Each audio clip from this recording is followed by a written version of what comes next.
How's it going, guys? We got a lot of questions on how to set up our chest rig and possible loadouts for it depending on different missions. One of those being RNS or Reconnaissance, Recce, whatever we're calling it right now. So we've thrown this together and we're going to go through it and kind of go over a bit of the why as well. Let's start with why you're even using a chest rig in the first place, as this will determine what we need to carry and how to carry it. In a world where body armor exists, you are choosing to forego it and the additional protection it would give you because you value either speed, mobility, and or longevity in the field over that protection you would have gotten. You might be using a chest rig because enemy engagement is determined to be unlikely, or you are choosing to actively avoid the enemy and any encounters, and you're putting as much standoff as possible between you and them. The other thing that needs to be considered is that due to the nature of what it is you're doing out there, you're probably wearing a rucksack to sustain yourself in the field, which means that most of what you're going to carry is going to go in your rucksack, as no chest rig out there is bigger than a rucksack. And so what we're going to basically do is prioritize what items make their way onto the chest rig and what items make their way onto the ruck. The items that will go on your chest rig are items that you'll need at immediate notice, like magazines for your weapon system, items that you'll frequently grab, like any sort of tools for your job, or sustainment gear that you would need on the body to stay alive should you get separated from your ruck. So with all that, this is set up in a sort of generic Rifleman loadout, in the sense that this isn't set up for any particular job. This is based off of RNS patrols that we have experience with, but this is also a kit that you might find a sniper wearing out there, or anybody else that's basically spending a lot of time out in the field. Most loadouts kind of go like this, with 6 mags on the body, a liter of water, an IFAK, escape and evasion kit, other tools, navigation, possibly grenades, and of course communications with a radio. Now that's a lot to carry on the body, and depending on how big or small you are, you might have difficulty carrying all this. If you're a larger guy, you're going to have an easier time because you got more surface area in the chest belly area. And if you're a smaller guy like me, you're going to start noticing that this kit just keeps going back and back and back, and might even interfere with your rucksack or just your ability to move around well. And so depending on where you land on that, you're probably going to have to whittle down what you actually put on your body and determine what do I actually need to grab at a moment's notice. And so that means that you might not be able to carry everything on you, and that's okay. You just have to determine what it is that you need on the body, basically. On that note, we designed the ARC chest rig to carry just what you need and not be too big or too small. Some chest rigs on the market are micro chest rigs and carry, I guess you could call it the bare minimum essentials for other jobs, while some are also way too big and carry just everything. And so we wanted to find that happy medium ground where you are selective with what you carry, but you have the room to carry everything that you decide you do need to carry on the body. With that said, let's get started going through this setup. Beginning with the ARC chest rig kit's harness, you'll notice that it has flat straps and webbing. And the reason for this is we want to have minimal interference with our rucksack. The rucksack's probably going to be 50 to 80 pounds, and so we don't want your straps displacing them and getting them out of that optimal place for you. You'll notice that there's no hardware here to prevent any hotspots created by a ruck pressing down on, let's say, side release buckles. And also you'll notice that this cable is coming out, as this will port comms cables so that you can plug it into a headset, or if you have some sort of antenna that you're like weaving back and forth, that can fit through that as well. Essentially, we just want this to lay as slick as possible so that it's not interfering with what's doing all of the actual load carriage on your body, which is your ruck. Continuing down the front of the harness, you'll notice that we have elastic bands and a vertical webbing strip. This is so that you can mount various things such as a push-to-talk, ranger beads, just manage cables, and really do whatever you want with this space. You can also get some sort of chest panel mounted to all of this if you want to have some sort of EUD up here or some other sort of pouch. Going down that, we have the core of our chest rig. This is where everything pretty much connects to this, and so this is our ARC placard V3, our future YGP, our rear document stacker, and a mesh pad for comfort. Starting from the back, the mesh pad's there really for comfort.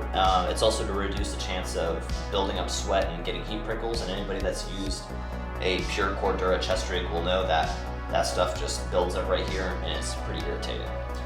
Going from that, we have the rear document stacker, and this is to hold what's in the name, documents. That can be maps, protractors for the map, more maps, And then additionally, comm window information and other mission-related items.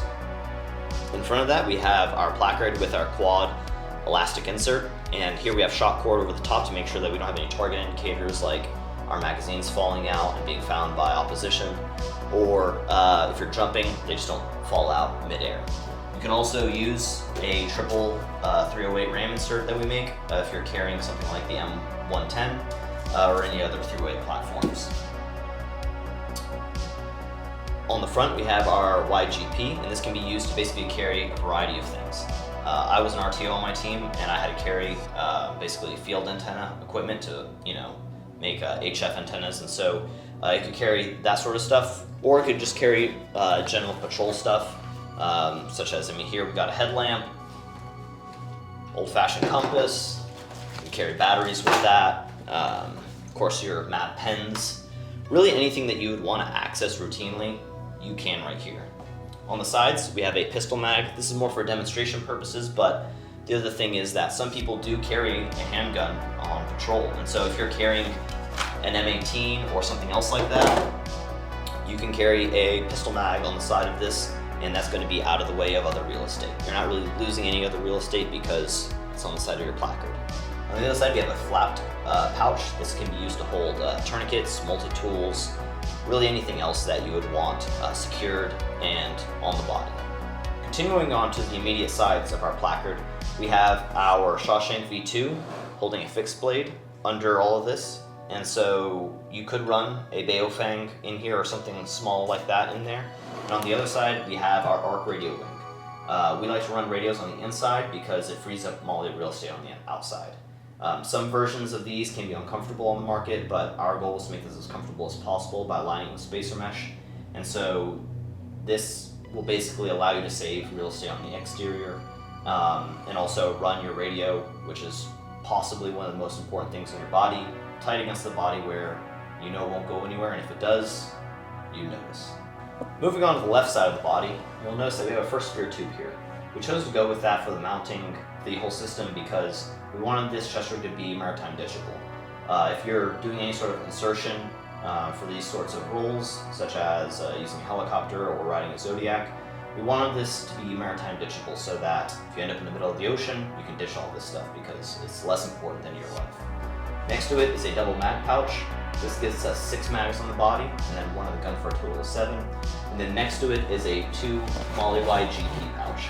Inside, you can hold a variety of things. We like to run signal kit inside of it, water-resistant matches. You can also run additional radio batteries inside of it, or even potentially surprise grenade. What you'll notice on the exterior is that we like to run shock cord on top of any of our GP pouches. This is something you could improvise yourself, or we will offer in the future in really simple kits. But what this allows you to do is to keep everything really tight against the body from snagging on things, but also it basically just silences any sort of movement. Let's say you didn't put enough stuff in there, you only put a little bit in there. This will keep some things from basically rattling around your pouch and switching around while you. On the right side, we have a 1 column wide flapped pouch. This is actually a flashbang pouch, but instead of flashbangs inside of it, there are tools that we're going to access throughout the patrol, such as our buzzsaw or just a multi-tool. You can also run small garden shears in there for vegging up, let's say, a ghillie or your OP, or really anything else that you might want to access routinely. Next to it is a small GP pouch from Spirit Systems, and we actually really like these because they're the perfect size for a ton of items. Here, in this first pouch, we have a cami paint kit for painting any exposed skin, and we have our shock cord silencing the pouch. Inside, we have a pre-packaged E&E kit, and also additional water purification items in there. One other thing is, if you want to carry 1 liter of water on the body, you can use the issued canteen and potentially its canteen pouch, but these suck because they just leak water, and they're also just not great. The good news is that instead of running that, you can get a canteen from Nalgene that doesn't leak. It just means that you're going to have to spray paint this. One other cool thing is that this does fit inside of the Spiritus GP pouch. The only thing you're going to have to figure out is lashing on shock cord to the top just to make sure that this doesn't go anywhere. One other thing to consider about the ARC chest rig is that inside of the wings you'll find soft loop Velcro and additional laminate from Ollie. What this allows you to do is take certain pouches and mount them to the inside for additional storage or just comfort. These are some future pouches we're going to make for this, but there are other sorts of pouches out there that you could run inside here to give you a little bit more capacity. Or you could run 2 rifle mags in there additionally just to beef up your mag numbers. Lastly, at the very bottom, we have our raid pouch V2. Here, it's acting as an IFAK, and it's also holding onto gloves so that, let's say you take them off and you need a little bit more dexterity for whatever task you're doing, you can stow them away quickly and retain them. One reason to run a sort of pouch like this on the kit is that it actually also frees up more MOLLE real estate on the body, giving you a little bit more room to actually carry everything you need. And that concludes our walkthrough of the ARC chest rig kit and how it's set up in this video. That said, if you like this sort of content, please let us know so we can prioritize it in the future, and we hope that it was helpful and you learned something. Or at the very least gave you a little bit of food for thought about chest rigs and the thought that goes behind them. If you want to check out any of this kit here, you can check it out on our website, shawconcepts.com, and if you want to stay up to date with us, you can follow us on Instagram at shawconcepts.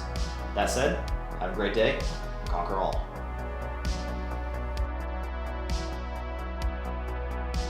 Supposed to be doing. Fuck.